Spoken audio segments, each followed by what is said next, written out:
ओम नमो भगवते वासुदेवाय नमः। स्वागत है आप सभी का मेरे YouTube चैनल पर। ज्येष्ठ मास की अपराह एकादशी की कथा।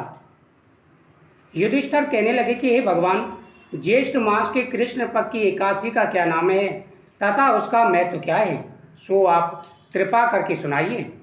श्री कृष्ण भगवान कहने लगे, हे राजन, इस एकादशी का नाम अपराह है। यह अपार धन देने वाली है। जो मनुष्य इस व्रत को करते हैं, संसार में उनकी प्रसिद्धि होती है।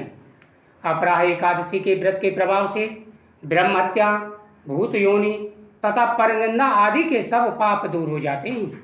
हे राजन, इसके व्रत से परस्त्री गमन की झूठी गवाही देना, असत्य भाषण, कल्पित शास्त्र पढ़ना या बनाना, झूठा ज्योतिषी, झूठा वेद आदि सब के पाप नष्ट हो जाते हैं।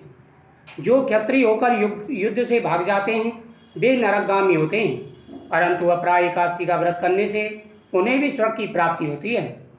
जो शिष्य गुरु से विद्या ग्रहण करते हैं और बाद में उनकी निंदा करते हैं वे अवश्य नरक में जाते हैं, परंतु अपराह एकादशी का व्रत करने से उन्हें भी इस पाप से मुक्ति मिल जाती है।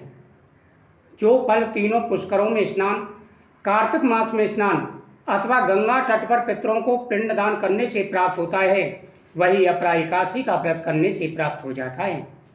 मकर के सूर्य में प्रयागराज का स्नान, शिवरात्रि का व्रत, सिंह राशि के बृहस्पति में गोमती स्नान, कुंभ में केदारनाथ या बद्रीनाथ के दर्शन, सूर्य ग्रहण में कुरुक्षेत्र स्नान, स्वर्ण अथवा हाथी घोड़े का दान, यज्ञ में स्वर्ण दान अथवा अर्ध प्रसूता गौदान करने से जो फल मिलता है वही अपराह एकादशी के व्रत करने से प्राप्त हो जाता है। यह व्रत पाप रूपी अंधेरे के लिए सूर्य के समान है, अतएव पापों से डरते हुए अवश्य ही यह व्रत करना चाहिए। अपराह एकादशी का व्रत तथा विष्णु भगवान का पूजन करने से मनुष्य सब पापों से छूटकर अंत में विष्णु लोक को जाता है। हे राजन, अब मैं तुम्हें एकादशी से संबंधित महत्वपूर्ण कथाएं सुना रहा हूँ, ध्यान से सुने।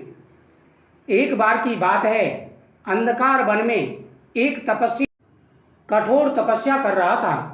वह वर्षों से मौन व्रत में लीन था और केवल फलाहार से ही जीवन यापन करता था। एक दिन पास के राज्य का राजा शिकार खेलता हुआ वहां आ पहुंचा। उसने तपस्वी को देखा और बिना नम्रता के बोला, हे तपस्वी, तू यहाँ बैठा क्या कर रहा है? जंगल में बैठकर समय नष्ट करने से अच्छा है मेरे दरबार में आकर मेरी सेवा कर।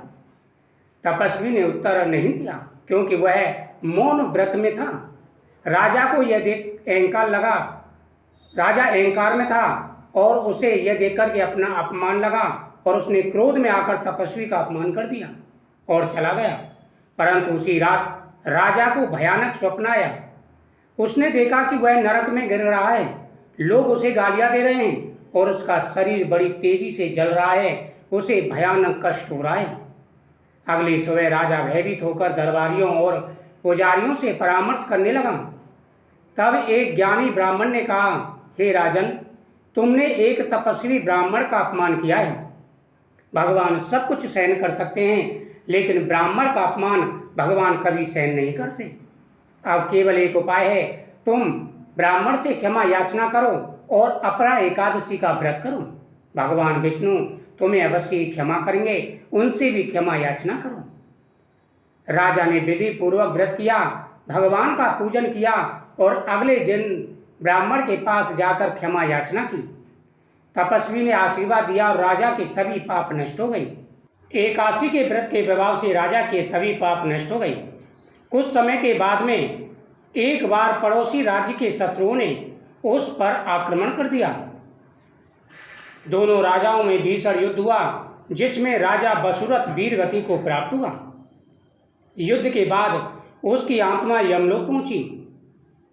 यमदूतों ने उसके पापों का उल्लेख करते हुए उसे नरक में ले जाना चाहा।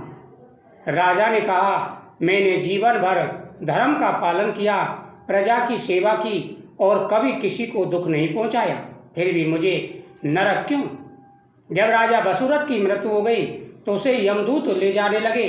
तो राजा ने यमदूतों से कहा कि हे यमदूतों, मैंने जीवन में कभी कोई पाप नहीं किया, मैंने कभी अधर्म से धन एकत्र नहीं किया, प्रजा को कभी कोई कष्ट नहीं दिया, धर्म पूर्वक मैंने राज्य किया, फिर भी मुझे नरक क्यों? यमराज ने कहा, हे राजन, तुमने जीवन में कई पुण्य किए, इसमें कोई संशय नहीं है, लेकिन एक बार अपने अवमान में आकर तुमने एक ब्राह्मण का अपमान किया था, जो पाप बन गया। ब्राह्मण का अपमान सबसे बड़ा पाप कहा जाता है, इसलिए तुम नरक के भागी हुए हो। राजा बसूरत अत्यंत व्याकुल हो गया और भगवान विष्णु की शरण में प्रार्थना करने लगा। यह सुनकर के राजा बसूरत अत्यंत व्याकुल हो गया और भगवान विष्णु की शरण में प्रार्थना करने लगा। उसी समय भगवान विष्णु के दूत प्रकट हुए और उन्होंने कहा, हे यमराज, यह राजा अपरा एकादशी का व्रत कर चुका है, इसके पुण्य से यह किसी भी नरक में नहीं जा सकता। यह विष्णु लोक का अधिकारी है।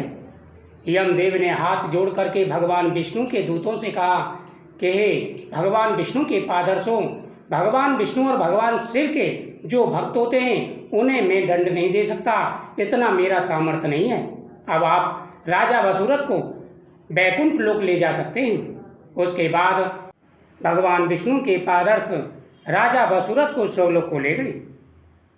इस कथा से यह सिद्ध होता है कि अपरा एकादशी का व्रत इतना शक्तिशाली होता है कि वह जाने अनजाने में हुए पापों को क्षण भर में नष्ट कर देता है।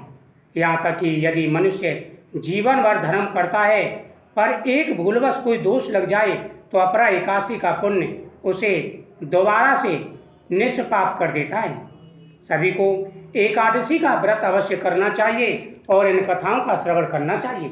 इस दिन भगवान विष्णु के मंत्रों का जाप करते हुए पूरे नियम के साथ में इन कथाओं का श्रवण करें, एकादशी का व्रत रखें, भगवान आपकी हर मनोकामना पूरी करेंगे।